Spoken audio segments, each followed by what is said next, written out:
week. The show now airs Tuesday nights at 8. Come and have a seat, Tim. Give him another round of applause. Save one for me. It's beautiful.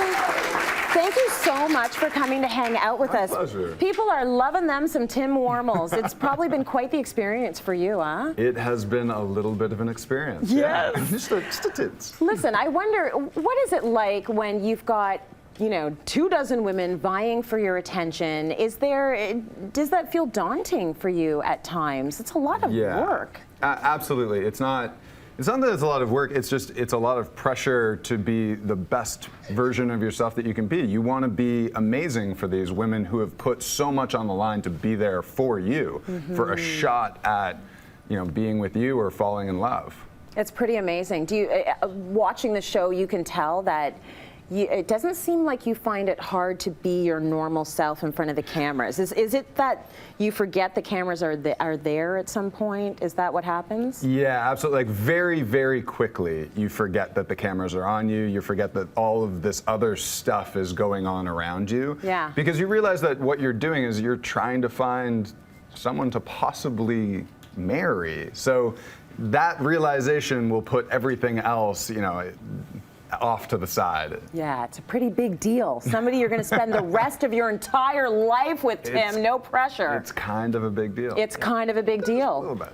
So I'm wondering, would you say the women that you've met on the show are pretty much a good cross-section of the Canadian single women? Did you meet all types, all personalities? Yeah, I think what they try to do is, it's a really complicated thing to try to figure out or predict who somebody's going to fall for. Yeah. And so they try to get lots of different people who have very, very different personalities. You're pretty quick about cutting them off the show if things are not vibing. Why is that important for you? I just don't want to waste anyone's time. Is there something that you find tough about being The Bachelor, other than the amount of emotional energy that you have to expend week to week? No, that's the biggest thing. That's the biggest thing. It's like you want to be there for yourself, because you don't want to shoot yourself out of anything of the experience, no matter how tired you are. But it's also everyone else has put a lot on the line and given up a lot to be there. And so if you're not giving it your all, you're cheating them too. Yeah, absolutely. So we did a little bit of research, and we found out you're not just a little pretty face. You make furniture, which is perfect for our home day. So how long have you been making furniture for? I've been making furniture for probably 2.5 years now or so. Okay, so it's fairly recent. We've got a couple of pictures of some of the pieces you've made, including this stool. And there's a real industrial vibe to the pieces. Yes. What's the inspiration for this one? Where'd you come up with the idea for that?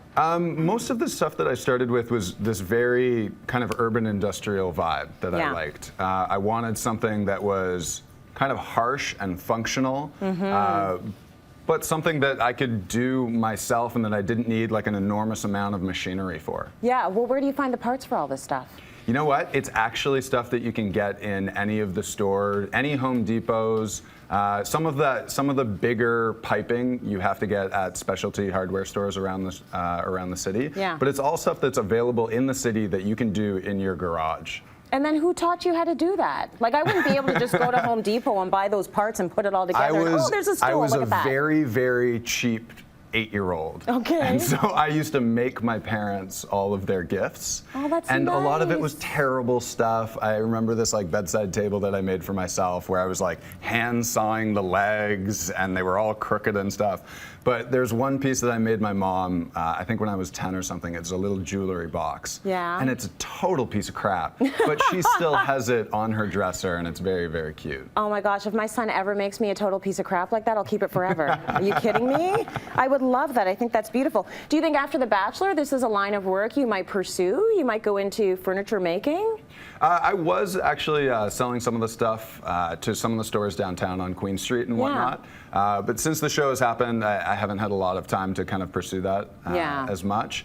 And honestly, I like making it more so for myself than anything else. Very nice. Yeah. These would be very nice wedding gifts as well for your betrothed, your bride. She would love that. Listen, once again, catch The Bachelor Tuesdays at 8 here on City. Tim, thank you for joining us today. Give him a big round of applause, guys.